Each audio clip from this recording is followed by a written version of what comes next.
Oh, great opportunity. Get to drive a few of these different cars. Obviously, a lot of idiosyncrasies between them all, between what I've been used to previously, driving all those Chevys for such a long time and the Holden cars. But, you know, get behind the wheel of the Volvo V60, Scott McLaughlin's brand new car, and get a feel for that was a great opportunity. So something I really enjoy. And, you know, never enough laps, though, Rusty. That's the problem. Super quick question here. I noticed there was a bit of feedback through the steering wheel in the car on that lap, Greg. Yeah, those guys have been working really hard. We know for quite a while now, trying to get rid of some shudder in the steering. So it's something to do with the power steering system and the geometry of the car. So it's still there, and something that Scott is really working hard to get rid of. Oh, very helpful from a TV perspective for us. Our thanks to Gary Rogers Motorsport. Interesting to watch Richard Holway straight over to a bloke he's known for a long time, Greg Murphy. Hey, what did you think? Tell us a bit more about it, blah, blah, blah. So a little bit of a debrief yesterday, but we're gearing up to go racing now. That's what it's all about. About to head off on the warm-up lap as we take a look at the Fuso starting grid for race 8 of the championship. And pole position goes to the winner of the previous race, Mark Winterbottom. Jamie Whincup starts beside him. Row 2, the Freightliner entry for Fabian Coulthard alongside Craig Lowndes, looking for his 100th win. Mostert was on the front row, had pole for that previous race. Reynolds, super happy with how things are going with that Bottle Falcon. Tim Slade, he's in the 10, so too is Rick Kelly. Garth Tander, you heard from Adrian Burgess there on the grid a moment ago about the work that's gone on. Not quite sure what triggered the fail. He seemed a little down about it, a little flat about it, Adrian. Not sure what caused it. Heimgartner and Holdsworth. Back to Caruso and Van Gisbergen. You know that he's got work to do, but Van Gisbergen chases hard. That's always the way. Scott Pye in the DJR Team Penske entry. Dale Wood, James Moffat. And then David Wall, who's been recovering from those burns sustained to his foot at the Clipsal 500, sat out the races at the Australian Grand Prix. And we have a new championship leader, and it's this man, courtesy of his result in the previous race. Craig Lowndes ahead now by 8 from Van Gisbergen. Whincup, who was the leader coming into the Perth event, now back in 3rd, but there's a good chance here and tomorrow to score more points for the tally. Winterbottom 4th in the standings. Courtney's had a drop, Neil. He was 2nd on the ladder coming in, so that last result has hurt both he and Tander. Tander was 4th this morning. Warming those tyres. Join that conversation, be a part of it. Let us know who you think will win this race. Hashtag V8 Supercars at V8 Supercars is the place for the conversation.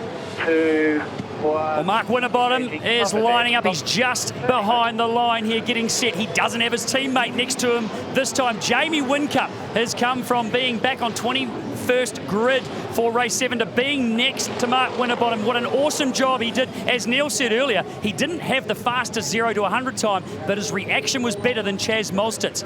He's getting set to go. The revs are about to start to rise. It's going to be interesting to see. Can't wait for this one to see who gets it into turn 1. Whincup or Winterbottom. If you recall our replays from the previous race, Whincup had to go around the outside for that one too. Good to go. Race 8 of the championship. The thunder of the V8s at Barbagallo. The UBET Perth SuperSprint. Who'll get the jump? Nice work by Jamie Whincup. Can Winterbottom hold him on the run to 1? Good start again by Winterbottom. Lowndes 3rd, trying to shut that opportunity, that door on Fabian Coulthard, and they're into 1 for the first time. Lowndes 3rd. Look at Coulthard arguing here, but he's on the outside for the next corner. Beautiful start once again by Mark Winterbottom. Had an air gap by the time he got down to turn 1, and he's maintained that. Sideways for Davison as they came through there. He has a look on the Jack Daniels entry. Wide for David Reynolds, but no issue, no threat from anyone at that point. Back to Percat, Heimgartner, Van Gisbergen, Pye. Here's Coulthard again on the inside of Lowndes for 7th. 3/4 of a second is the margin, 1st to 2nd, and Fabian's ideally positioned here to grab Lowndes, and Lowndes has got to close down on Mostert. He only just got away with that move. And look at that angry pack all diving to the inside of the road to cover. 1 second now, officially the margin between Winterbottom and Whincup, and then it's Coulthard, Lowndes, Mostert, Courtney, Reynolds, then Rick Kelly, Will Davison, Tim Slade. That's your 10. Battle scars for the 9 car by the looks of it. Will Davison, just a little. That right rear bumper, look at one of the front of one of the Nissan Altimas, I think it was, coming through. And Winterbottom getting on with it. 1.2 seconds over Whincup. Air temperature has dropped 5 degrees. Raw, big one there for James Moffat. Across the nose of David Wall at the top of the hill at turn 5. He only just gathered that up. David sneaks down the inside. So air's dropped 5, track's dropped 4 compared to the previous race. That's a big difference. And Winterbottom's dropped the hammer. He's gone. Back with Van Gisbergen. Down the inside comes Dale Wood. Wood 20th.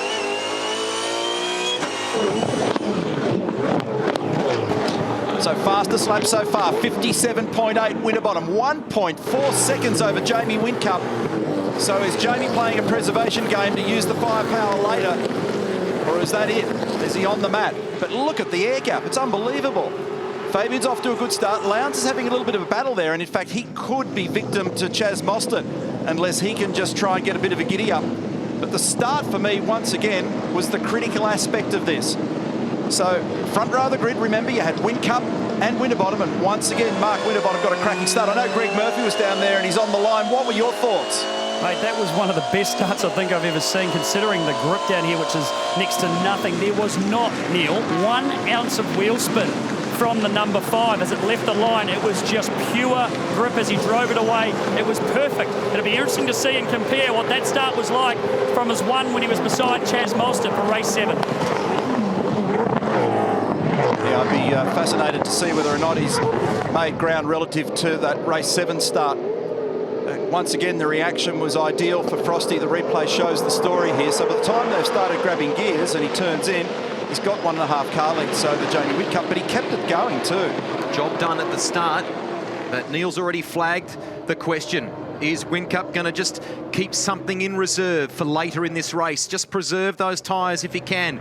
Keep Coulthard and Lowndes behind him. Coulthard, good job in qualifying. Let's have a look from Frosty. Listen.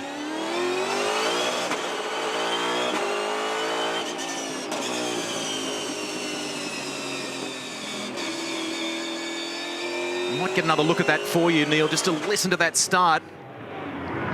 And this was critical for Fabian, so pounce while the going's good. Little gap there, stuck down the inside of Craig Lowndes. And now let's listen to this start. Another replay for you.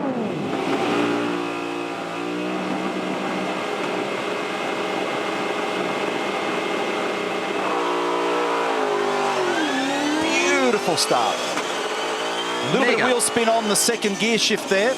You could hear it shuddering, but just perfectly translating and converting the energy into drive.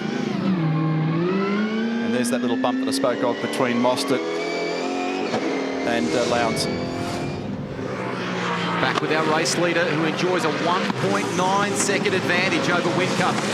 Coulthard right there with J-Dub, then Lowndes, back to Mostert, and then a gap to the 22. It's also interesting when you listen and look at those start replays and just think about what goes on in the dynamics inside the engine, but sitting there at such high RPM, free revving, just screaming its head off, and then just that perfect clutch modulation and the right combination of accelerator and clutch, and he just fed it away nicely and translated into drive, and has got now a 1.9 second lead over Jamie Whincup. And when I look at the micro sectors here and start looking carefully at the timing detail, Whincup's having a struggle in sector 1 relative to Winterbottom. He's okay in 2 and 3, but he's got a battle on his hands in the first sector.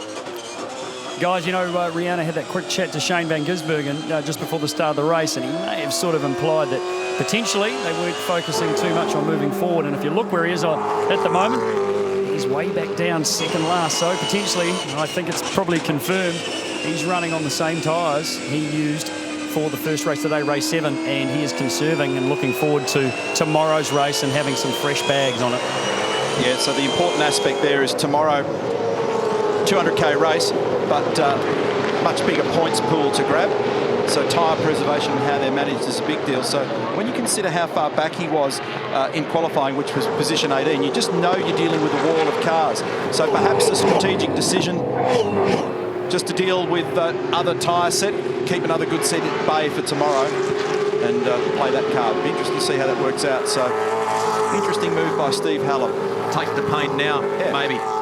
Yeah, they good car, good operator. He might find a spot or two in the field. And 15th, now I'm going to put myself on the spot and have to pull the sheet out, but the difference between 15th and 25th in the field, not a huge amount of points, but if you get a good yield tomorrow in a double points race, that's gold. Long game. So we go back to Whincup, who said on the grid as well that they didn't have a great car. It looked spectacular with some of the passes he made in the first race, but they've tuned it up, made some wholesale changes for this one, but has it worked? And it's 15 points is the difference. It took me a while to find the bit of paper. That slide rule out. 30 points for 15th place, 15 for 25th. And he's down at the bottom at the moment, just in front of Tim Blanchard. So we're talking about Shane Van Gisbergen. Curious strategic move. 2.13 seconds. Winterbottom continues to stretch the gap over Jamie Whincup. Fabian Coulthard, nice job. He's got a little bit of fresh air around him at the moment, just having a relatively quiet ride. Then Lowndes, Mostert, Courtney, Reynolds, Rick Kelly. Continues to be a pretty impressive run. Jack Daniels' entry, so qualified well, raced well in race number 7 earlier today. 33 of McLaughlin. He's well down because he's behind David Wall. He's got an issue. He's falling back into the clutches here of Van Gisbergen.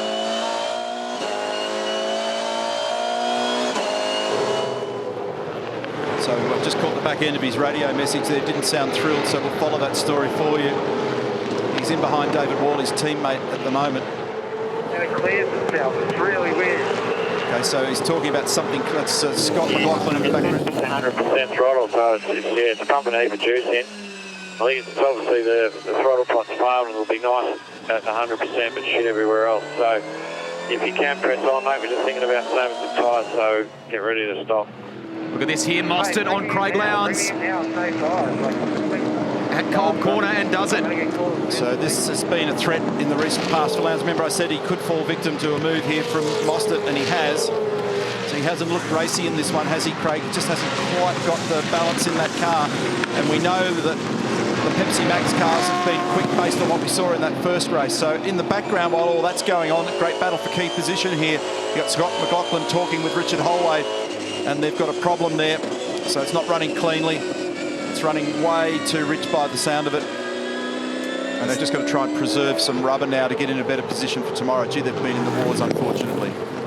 Just wondering from the shot we had there a moment ago whether Coulthard was right on Whincup as well. It's close, not enough at the moment. So interesting to see how Whincup fares. In the background, Courtney a little sideways off the turn with Reynolds chasing him. David Reynolds in 7th spot. Rick Kelly, Will Davison and Tim Slade complete the 10. Here's Coulthard. He's having a crack. So Fabian is having a long, hard think about whether he can get it done. It's always difficult down at turn 6. You don't see that many effective passes made down there unless the other guy's really struggling.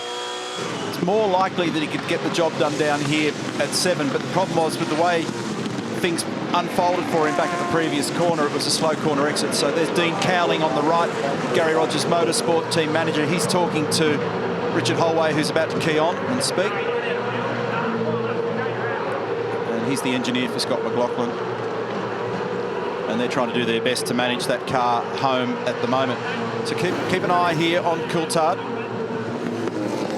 And I said when we were down on the grid there before that for Off the front tyres, buddy. qualifying for race number 7, they had a deflating tyre, which is what hurt him so much. Buried him in the order for that last race, but they obviously rectified that in a hurry. They came out punching in quali for this one. They made a couple of little changes after the learnings from the first 25 laps of race 7, and he looks okay, although just in this last lap he hasn't been quite as convincing in that move that it looked like he was going to put on. 2.7 seconds now is the gap. Winterbottom Whincup, lots of fresh air.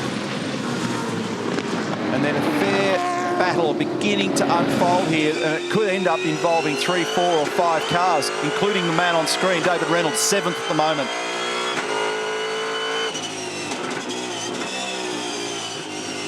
It's Courtney just ahead of him. gradually gets that throttle mashed to the floor, but it's a gradual application. Has to be, because anything in the way of right foot excitement around here immediately translates to very busy hands. So you've just got to catch the sliding car. This is one of the spots at turn 5 over the top of the hill, and that vibration that you saw go through the car there and all the way through the camera mountings is the sawtooth curbing on the exit of 5. It puts an amazing shock through the car. A lot of debate has been going on in the Wilson Security Volvo garage as to what to do with Scott McLaughlin's car, but finally they have made a decision. They are going to bring him into the garage. They're not going to let him out and change tyres. They're bringing the car into the garage. That decision was made by Gary Rogers himself. Problem is, just finding out on the back channel at the moment that it's a throttle sensor that thinks it's running at 100% at the moment, so it's just basically jamming way too much fuel in the ratio of fuel and air, the mix required to make this thing run efficiently. So they're going to bring him in, try and get that rectified. If it's a simple fix, they can get him out there and get some points, or they can play a tyre preservation game and perhaps just recycle some old tyres and keep better tyres for tomorrow that hopefully get in a better position. So tomorrow, soft tyres will come into play. It's a longer race, 200 Ks. Pit stops and strategy make for a very different day on Sunday. So Scott McLaughlin, what a start to the year. He won a race here in 2014. Can't believe it. Brand new car. Let's check that gap again. First to second, it's now 2.94 seconds. So a whisker away from a 3-second margin between Winterbottom and Whincup. Old combatants. Lowndes has got a bit of a struggle going here at the moment, looking at the timing trends. He's got his hands full. Chaz Mostert continuing to march, so keep an eye on his progress relative to Fabian Coulthard. This is Tim Slade on screen at the moment. He's 10th in the Super Cheap Auto Racing Commodore. Tander's car looked like it stepped a little under brakes in the rear coming into 1, and Tander's chasing him. Tander's 11th at the moment. Slade 10th. Damage on the right rear corner of Will Davison's car as well. That's probably resulted from a bit of push and shove down at the first couple of corners early in the race. Over 3 seconds now. 3.1 to Whincup between Winterbottom and second place. It's been fairly linear, hasn't it? It's just kept on growing at a small rate. It's about half a tenth or more every lap. You know, sometimes it's a tenth. There's been slowly but surely continuing to squeeze away. And he's almost at the point now where he can afford to just cruise it slightly, Mark Winterbottom. Just be a little bit later on the throttle pickups and just make sure that there's absolutely no sliding to protect the average lap time.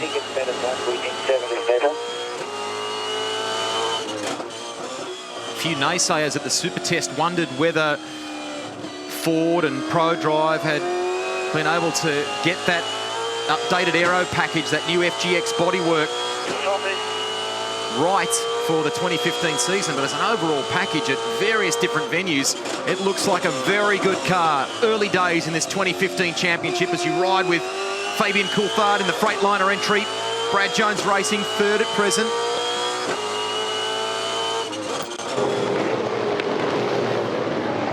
Down to turn 1, that long flowing right-hander. Wait before they get on the throttle.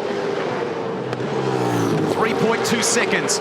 Winterbottom to car 1 that you can see there. Jamie Whincup, then Coulthard and Mostert right with them. Gary Rogers, unfortunately, another disappointing result for the team with Scott McLaughlin. It was a lot of debating going back and forth as to what the correct decision was to do. It appeared that you were the one that made the final call. Oh, look, we weren't going anywhere. Something's gone wrong with the throttle control sensor, and I mean, we could have stayed out there, driven around and really gone nowhere. So I think at this stage we're better to come in here, try and fix whatever it is, and at least then maybe get a chance to do a lap or two before we get into it again tomorrow. But that's the way it goes. Just grin and bear it, move along, mate. You know the rules. Thanks, Gary. See you, mate.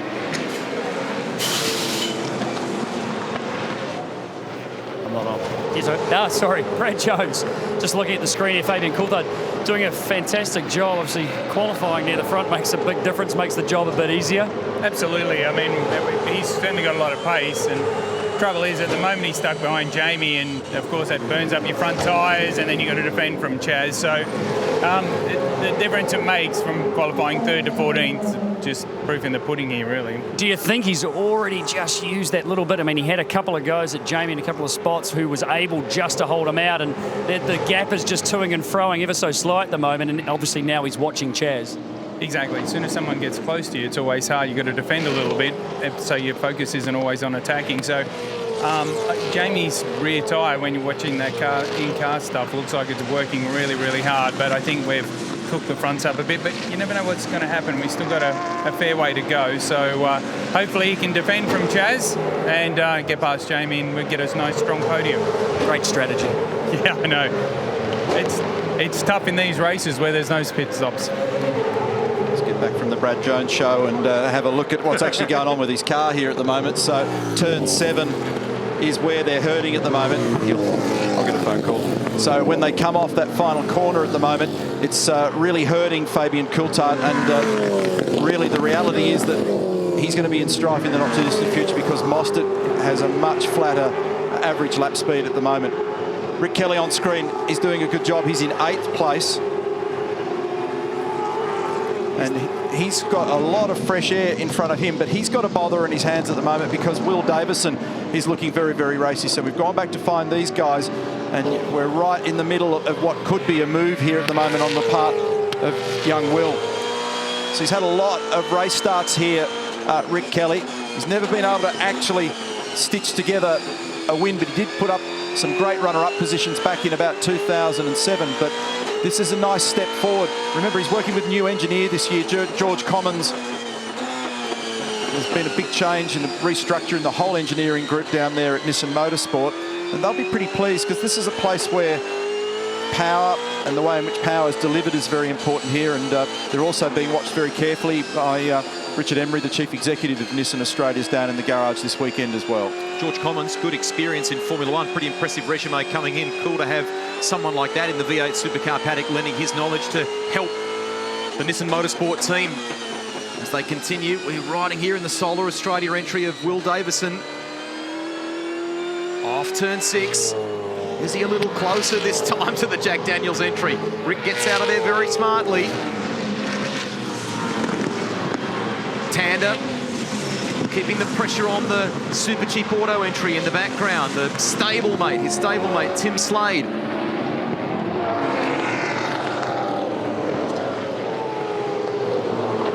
Jason Bright there in the background, and he's chasing Todd Kelly in behind them, the Walkinshaw Performance Team 18 entry of Lee Holdsworth.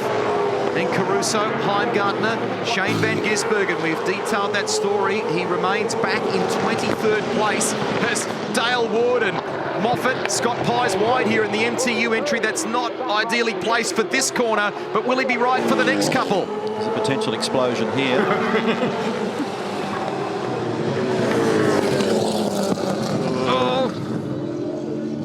Not a very easy place to get cars side by side down there through those S's. They've all managed to resolve it, but we all stop breathing for just a tick.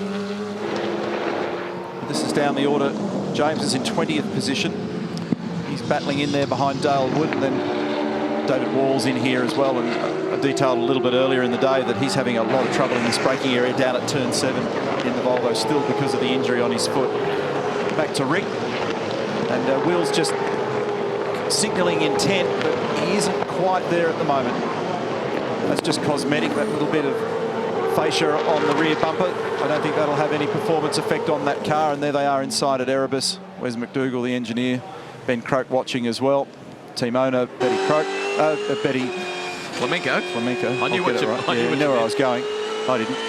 But they'd be pretty happy, I think, Rusty, because the bottom line is that they showed great speed down in Tasmania, and you're never 100% sure whether or not it's something that's going to translate when you go to another track like this. So they've shown evidence now that they've got pace quite a few of the places they've gone to. They'll be continuing to show hunger for more success. They've been going through an engine upgrade process and a change to geometry at the front of the cars as well. But it's an encouraging sign that they're now racing in the top 10 on a more frequent basis. Hard question to answer, but obviously Scott Pye, DJR Team Penske tested. It was a very comprehensive test at Queensland Raceway recently with the support of Pro Drive Racing Australia as Shane van Gisbergen ventures off at turn 6. But I guess fans must be wondering why Pye isn't... Try and clean all the crap out of it. Stay off the racing line. Stay off the racing line. So if he did recycle, just to interrupt your point there, if he did recycle the tyres from the previous race and they did 25 laps and these tyres on here now have done 20, that tells us something. So when someone of Shane's calibre, you know, gets to that duration on a tyre set, they're out of breath. So he just will have ended up with no grip down the bottom. Look at this, Will's now starting to threaten, and Rick has to cover down at turn 7. So he's pulled one car width to the inside. It makes him vulnerable because it makes his corner exit speed slow also, Rick Kelly. So keep an eye out here because Will have a crack. Has a look at turn 1, but the Nissan's got it covered. They're both at pretty much the maximum application of the braking, aren't they? And Rick's permitted to make a move, provided he's clear of Will Davison, and he did that. He moved to the right. What he can't do is start to wriggle around. If he changes his mind in what effectively becomes a zigzag block, then race control will intervene. But at the moment, he's certainly well within his rights just to cover down there into turn 1. You did the block passes in your motocross days, didn't you? Yeah. Well, fellas, just with Marcus Ambrose quickly catching up just on Scotty Pye's performance. He's having a bit of a struggle at the moment. Yeah, he is. We've got one of the prettiest cars out there. Unfortunately, it doesn't match the speed. You know, we've had a tough day so far. Unexpected, really. We thought our test at QR is pretty good, but the action's getting pretty close at the front, so I'm watching it. Mate, memories of Barbagallo. I mean, I saw Scotty talking about the grip level that's out there, is bringing back all the memories. Yeah, last time here, I remember myself and Mark Scaife being pretty deep in the sand trap into turn 1 back in 2005. But yeah, look, West Australians, big race fans over here. We love coming out this far, and yeah, it's a great racetrack too. But it's pretty slick and pretty nasty. It would have been nice to have another couple of sets of tyres, but it is what it is. The same for everybody, and we're ready to go for tomorrow. I'll get back to it. Thanks. Scaife, you'll be listening. That was a tense day. Back then, of course, post that, he ventured off to have a great career in NASCAR. And now back in Australia. Looking forward to seeing him. He'll be actually in the car on Monday doing some laps with some fans. Not far away from dropping the curtain on this one, and I don't think this stuff that we're looking at the moment is really resolved. So this is a tantalising prospect. Is someone going to have a lunge here? Craig Lowndes was sliding his car profusely through the exit at turn 7 there. So it's Whincup, Coulthard, Mostert, Lowndes, Courtney. Davey Reynolds just drifted in the last few laps. So there's about 6 corners remaining. Has anybody got any firepower left? Watch that battle with Will Davison as well. Time running out for Coulthard and for Mostert there. Over the top. Then they run down to Cole Corner once again. It's been comfortable stuff for Mark Winterbottom. Again, the reaction time, the start was perfection. What's going to matter here is corner exit speed. So if Mostert gets off this turn 6 well, it might translate down the bottom, but they're all about equal. This is very good news, this potential race victory here for Winterbottom in terms of the championship. And how about that gap? Last measure was 3.19 seconds, and Mostert has a big lunge at Coulthard. That was a really good start. Good managing. First time in 3 years that Frosty has won consecutive championship races. Not counting those races, of course, at Albert Park. At the Grand Prix, Will Davison, gee, he had a good crack at it, but not able to get by. Okay. Rick Kelly in the end. 2:10 for the day, which is a step up from what we were this time last time in Tassie. So, great effort by Pro Drive Racing Australia, and he is headed once again for the U-Bet victory lane here at Barbagallo.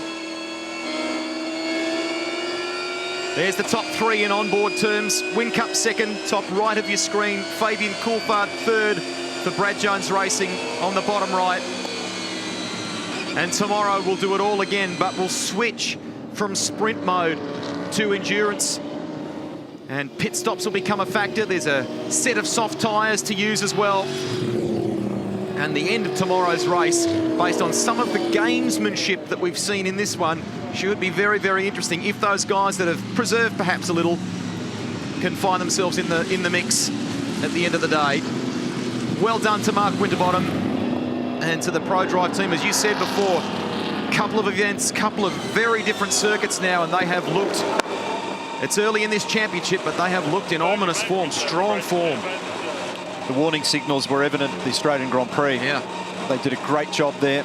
Good pace.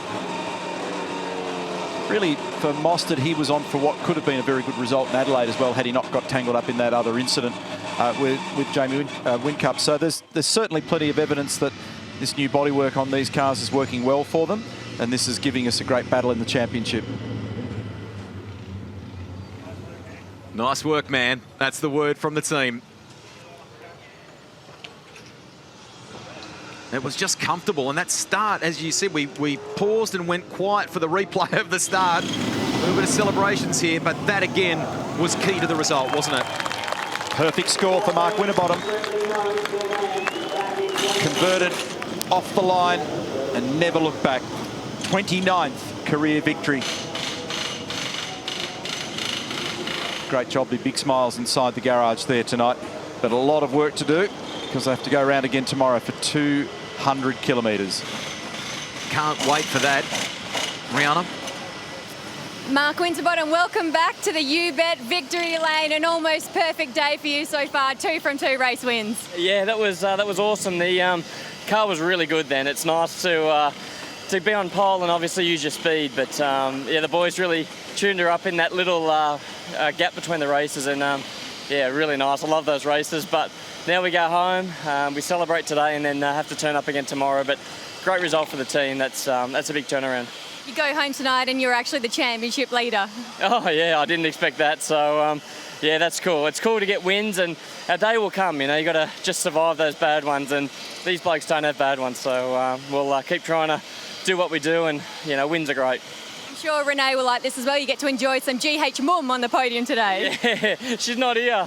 She should be here, but yeah, apparently we've got to take it to Vegas. Ask Fabian about that, but yeah, I'll take it home. I'll bring it home for you, Renee. I'll leave that one with you. Jamie Whincup, what a way to bounce back from that disappointing qualifying this morning on the podium for the second race today. Yeah, obviously great to have a podium, but yeah, we had no pace out there whatsoever. I was holding everyone up behind me, but we did what we could, fought as hard as we could. I felt like a bit of a nuisance, really. I don't like to be in that position, but we'll take second place and try to improve things for overnight. Bank the championship points when you can. That's what's important. Yeah, absolutely. Yeah, we qualified well this morning and made the most of that. So tomorrow's going to be a tough day, but we'll see how we go. Congratulations, Jamie Whincup. Fabian Coulthard, welcome to the U-Bet victory lane here on the podium for race 8 of the championship. Yeah, look, it's pretty good. You know, we didn't have the best run in quali in that first one. We had a tyre that was deflating, so we were started sort of 14th. But moved forward, you know, took the most of the opportunity starting third and, you know, come away with a podium. So thanks to all my guys at Freightliner Racing, everybody back at work. You know, they put in a lot of time and effort, and it's a good way to repay them. Enjoy the champagne. Well done. Thank you. Cheers. Rick Kelly, 8th position in that one. They made up one spot. I mean, how tough is it, though? Mentally, it's not a long race, but mentally it's quite challenging trying to just look after that car and keep it straight the whole way through. And you had a bit of a battle on your hands. Yeah, we did have a battle. It requires a lot of discipline. You really got to slow the car down and be so gentle on that throttle. But yeah, look, we should get an encouragement award for that. It feels pretty good to be in the 10 here. It was a really tough track for the Nissan the last couple of years. So we've put a lot of effort in and made you know, a couple of big gains overnight.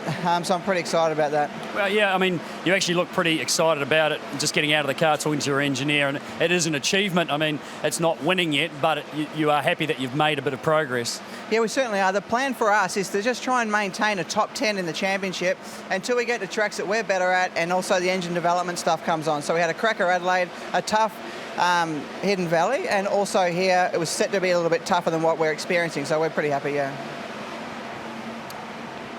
Well done to Rick as we take a look at the results of race 8 of the championship. First time in championship terms that ProDrive Racing Australia's won 2 races in a row since 2012. And Mark Winterbottom, back-to-back. Great way to start the weekend at the U-Bet Perth SuperSprint. Garth Tander, after those issues in race 1, 11th in race 2. Rick's brother Todd there, and David Wall, position 22 as we go to the podium, and Chad Nailon.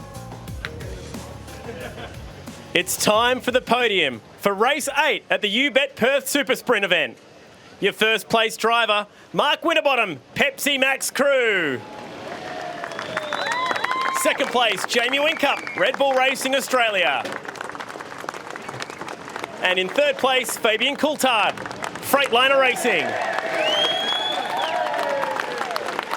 Representing the winning team, Jason Gray from the Pepsi Max crew.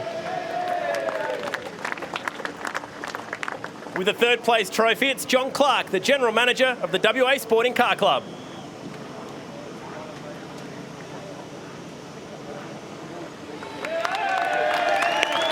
Second place trophy from Gwyn Dolphin, Executive Director Events, Tourism WA.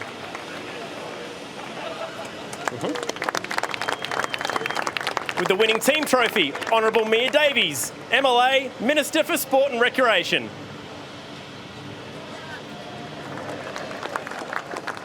And your first place trophy comes from Barry Fletton, Chief Operating Officer of our naming rights sponsor, UBet.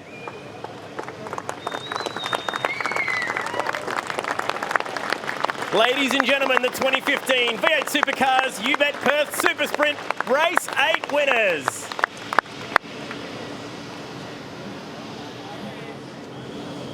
And the celebrations are about to begin for these guys. Fantastic day here at Barbagallo Raceway. Victory lane for the UBet Perth SuperSprint, and we'll do it all again tomorrow for an endurance race, 200 grueling Ks for these guys around here. It'll be a huge challenge given the nature of the surface and the way that they have to deal with that. Winterbottom is the points leader, as you can see now, top of the standings. Here are the highlights for race 8. Again, Neil Crompton, another perfect start by Winterbottom, textbook. That was it, right there. That was the job done, wasn't it? Fantastic performance, just as it was in the previous one. And it's no accident, something they worked very, very hard at. But he just continued to make clean air all the time and then could set the rhythm of the race pretty much on target. Little bump and grind between Mostert and Lowndes, turn 7. What it has done is put a fantastic sharp edge point on the battle at the top of the championship at the moment between the heavyweights. There's just fractions between them. And the point standings have changed in both races today. Craig Lowndes wrestled the points lead from his teammate Jamie Whincup. In race 7, there were dramas here for Scott McLaughlin. A sensor issue for that car, and it threw the system into disarray in terms of what the car was required or needed to do. The captain of the ship called in and said, that's it. So Gary just made the decision there to bring Scott in. Spoke to Richard Holway and they brought in, they weren't going anywhere, so they need to resolve that. Clearly, just been going through a difficult phase with Gremlins. This was a pretty willing battle. It involved James Moffat, Scott Pye, David Wall. Some unbelievable super slow-mos in the action across the top of the curving in the S's, just opposite pit straight. So didn't see why this occurred, but I'm assuming that it was just a lack of grip and that Shane Van Gisbergen couldn't get that car stopped. Look at it, so they absolutely destroyed those tyres. That pretty much tells the story, doesn't it? So that set of tyres well and truly seen their best. Full drift mode. 2 starts, 2 wins for Mark Winterbottom in Barbagallo, and he is now leading the championship by 1 point